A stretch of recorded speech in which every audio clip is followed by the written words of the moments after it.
I cannot go anywhere without my guineas following me. They call me Papa Guinea. I think they've imprinted on me, which I'm fine with. I took a liking to them, took care of them.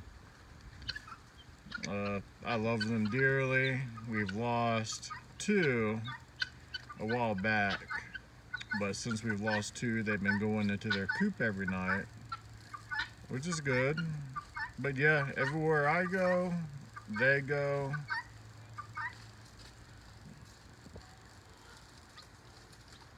These are lavender guineas. Love having them here. I love the sound. They're a good animal to have on the farm. They eat a ton of ticks.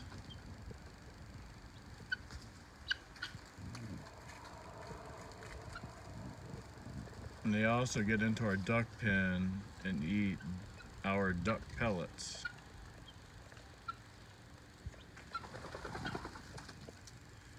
And they also like flying on top of our detached building and our house. But when they see Papa Guinea out, they come running. Even when I leave for work or come in, they follow my truck and have to get out and shoo them away. But yeah, this is Mr. Quacks guineas, all 6 of them.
As you can probably tell, I am a rookie at this.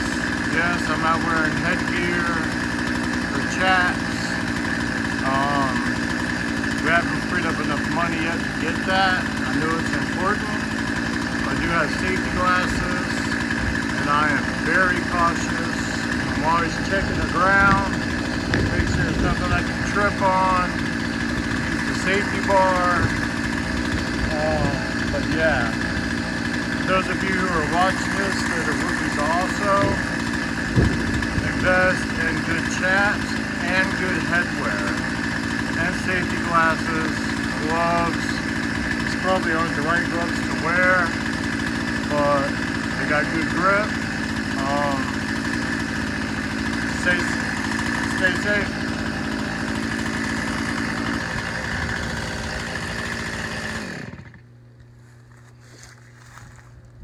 Well, I guess I could have said all that with the chainsaw off because I was going to turn it off anyways.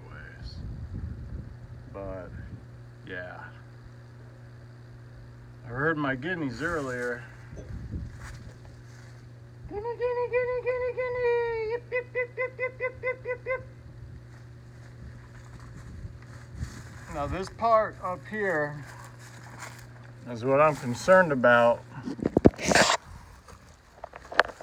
caught. I got a rope, see if I can lasso it like I'm the Lone Ranger and get it down off the tree there where it's leaning. We're trying to clean this up some. The previous owner, in fact, built the detached building, has its own electric, has its own HVAC. It doesn't have a garage door at the moment, and it's still a dirt floor. The problem we're having is there is a natural spring somewhere in here. It's coming from somewhere up in there. It's coming down. It's knocked a hole into the cinder blocks. And as you can see, this previous owner did not seal the cinder blocks. Ugh, oy vey. Yeah, this is gonna be costly, but we'll see what happens. At the time of purchase and walking the land, he told us that the sub pump that was inside was due to no gutters being on the building, and when it rains, water rushes down into the building. Well, that is not the case. Yes, there is a downslope,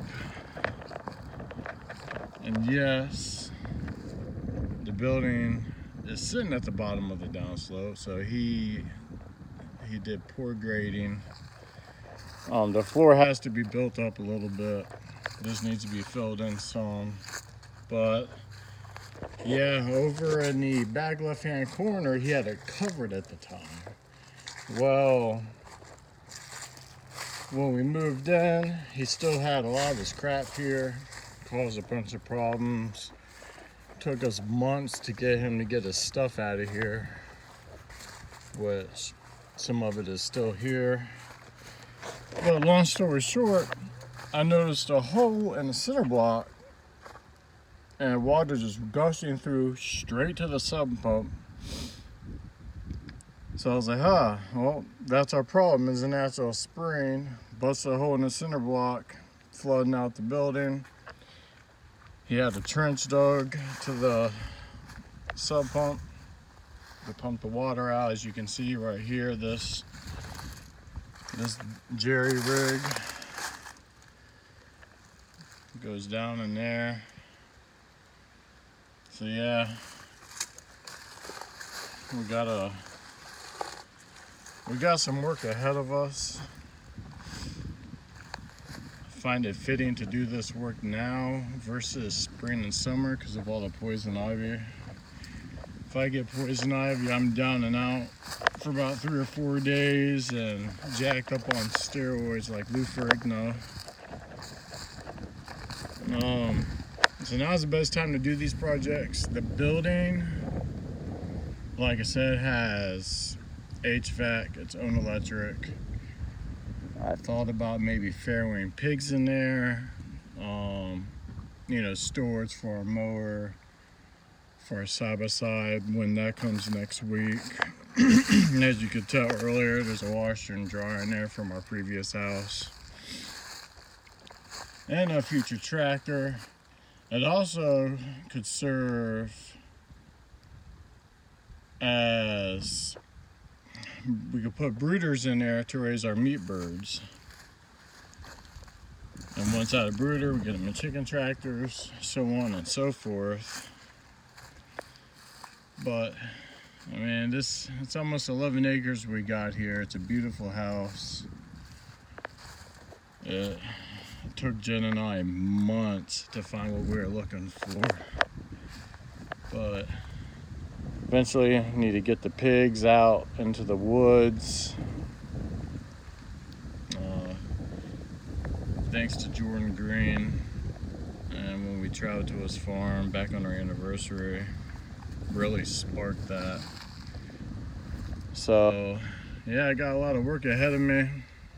I'm gonna trim up some more trees. I haven't technically dropped a tree yet with a chainsaw. That will be a first time for me, but I don't feel comfortable doing that until I get safety gear and get wedges to knock into the cuts so I can drop the tree where I want it. So yeah, it's quite a project. So I dropped my first tree. Yeah, I know it's not big, but it is close to a building. I think I did pretty good. I was still worried about not having the proper safety gear, which I stress to everyone. If you're gonna do this, don't just get some off-brand chaps, protective gear. Spend the money, get the good stuff. Don't do what I'm doing and just wearing safety glasses. But we got a lot of work that needs to be done, and just so many projects that are taking up a lot of funds. We got 4 hungry ladies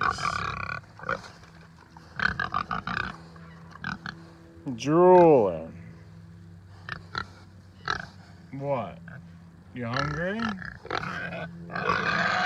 I know, this daylight savings time sucks.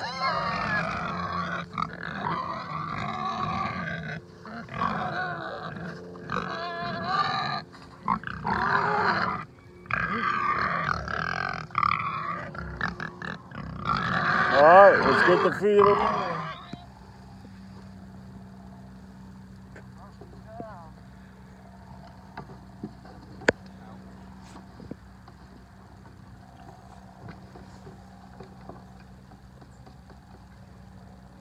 Oh, yummy, yummy, yummy, yummy.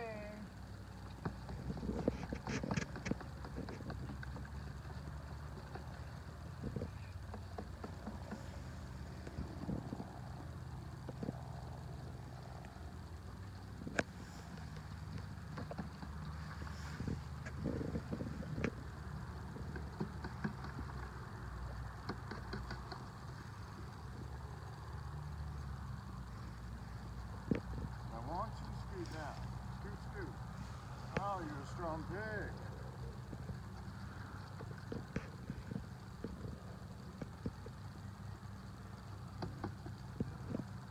Alright.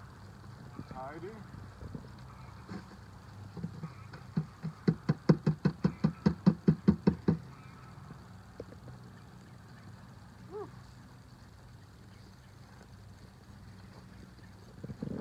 Alright, now it's time to check the perimeter of the fence. We'll use a metal rake, pull back any dirt.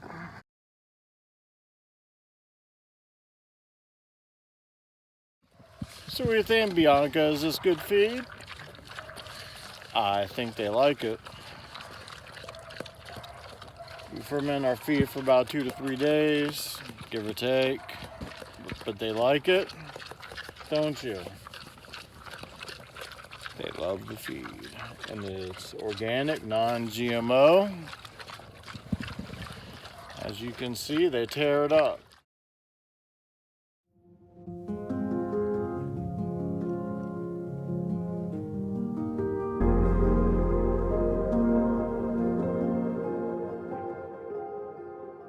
Alright, boys. Chores and Albert. Come on.